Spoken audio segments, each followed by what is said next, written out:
Caro Dr. Paulo Portas, Vice-Primeiro-Ministro, caro Jorge Moreira da Silva, Ministro do Ambiente, Ordenação do Território, Ordenamento do Território e Energia, caro Carlos Costa Neves, Ministro dos Assuntos Parlamentares, caro Álvaro Castelo Branco, Presidente do CDS-PP do Distrito do Porto.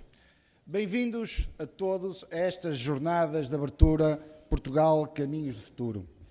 Raras são as vezes em que eu publicamente falo sobre estados de alma, mas é hoje sobre isso que eu quero falar a todos vós. Nas funções que exerço já há alguns anos, a esta parte, quer como deputado, quer como militante e presidente do PSD do Distrito do Porto, mas acima de tudo, como cidadão, estou perplexo com o que vejo, com o que ouço, com o que leio. Andámos dias e dias a discutir se haveria acordo ou não. Seria óbvio e natural que existisse efetivamente um acordo. Um acordo com o país, um acordo de governo com aqueles que legitimamente venceram as eleições, um acordo com Portugal e com os portugueses. O resultado das eleições de outubro foram claros. A coligação Portugal à Frente ganhou as eleições legislativas e, dessa forma, os portugueses disseram de forma muito clara que queriam o Dr. Pedro Passos Coelho a liderar o governo de Portugal.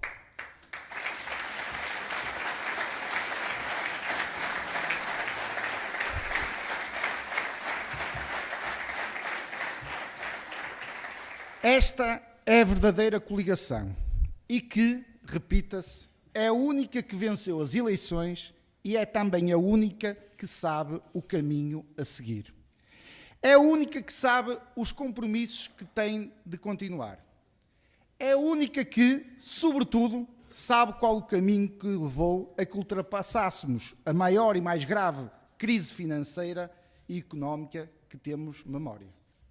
Mas a vontade dos portugueses está prestes a ser relegada para um segundo plano. A ambição desmedida e politicamente ilegítima de alguns, pelos vistos, é mais importante, é muito mais importante, tem mais valor que o voto legítimo de todos os portugueses.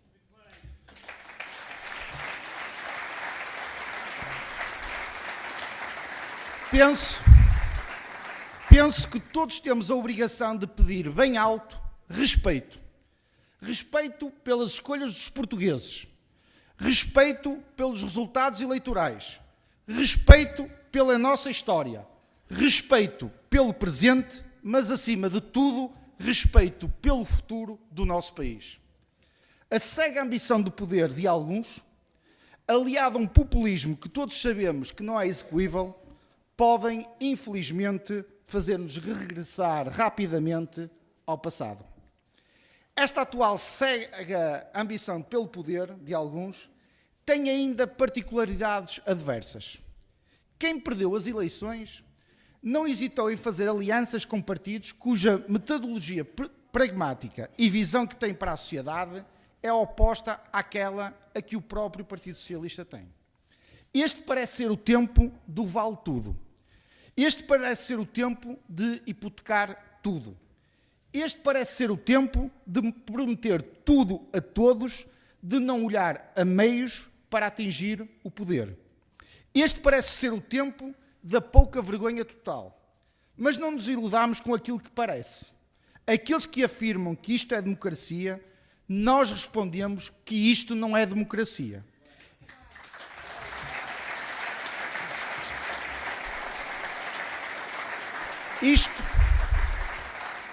Isto não é democracia. Isto é falta de vergonha e de respeito para com a vontade dos portugueses. Isto é irresponsabilidade. Isto é falta de caráter. Isto é falta de cultura democrática que reconhecíamos que existia nos partidos de extrema-esquerda, mas que desconhecíamos que também existia no Partido Socialista. Mas, afinal, parece que continua a valer tudo. Mesmo quando, sob a capa do parece, está a vida de milhares e milhares de portugueses, está o trabalho de todos nós, está um país, está Portugal. Caras e caros companheiros. Tem agora a palavra o Sr. Presidente da República.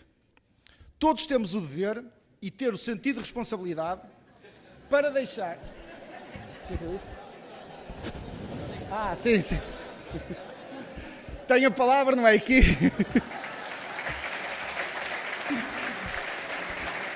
Para deixar, tem a palavra agora, para deixar, todos temos que ter o sentido de responsabilidade, para deixar que o Sr. Presidente da República efetue a sua avaliação da conjuntura política atual de forma tranquila e independente, como sempre nos habituou. Eu e a maioria dos portugueses acreditam no Presidente da República que todos escolhemos. O professor Aníbal Cavaco Silva é uma pessoa de princípios, de valores, de caráter, coerente consigo próprio, com os seus laços, com as suas raízes. Provam-no o seu percurso. Natural, por isso, é que os portugueses da nossa República queiram um governo estável para Portugal. Um governo para Portugal. Uma questão primordial assola aos portugueses. Como pretende o Partido Socialista e os seus aliados de esquerda conduzirem os destinos do nosso país se não chegaram entre si a um verdadeiro acordo de governação? Pois não chegaram, nem podem chegar. Pensam de forma antagónica, têm programas divergentes. Mas parece que chegaram. Chegaram sim a um acordo para derrubar um governo apoiado por uma coligação que legitimamente ganhou as eleições. O nosso país não precisa de um qualquer acordo conjuntural baseado numa qualquer coligação negativa de circunstância. No passado, sabemos que a garantia da existência desse compromisso foi dada através da participação ativa e inclusiva de todos os líderes dos partidos que suportavam o governo no próprio Executivo. Será que nessa pretensa coligação parlamentar todos estão efetivamente comprometidos? Será que nem os próprios acreditam que têm no seio dos seus partidos pessoas responsáveis e credíveis para integrar o governo de Portugal nos próximos 4 anos?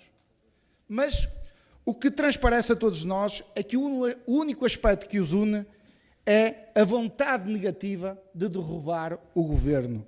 Mais nada. Não há projeto. Rareiam as políticas comuns, não existem analogias de visão de Portugal e do mundo, muito pelo contrário. Se alguma coisa este último mês paradoxal comprovou, foi a desunião natural e essencial entre os dois partidos da extrema-esquerda e o instrumento das ambições pessoais e pragmáticas. Sem princípios, sem valores. Sabemos que sem estabilidade governativa haverá lugar ao adiamento de decisões de investimento no nosso país e a maioria dos investimentos nacionais e internacionais adirão as suas decisões à espera da estabilidade política.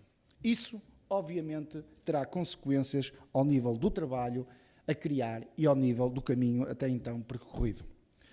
Pergunto eu, que estabilidade é esta então anunciada, que mais não é do que um acordo fictício para alcançar aquilo que a incompetência, a irresponsabilidade e a ingovernabilidade perderam nas urnas?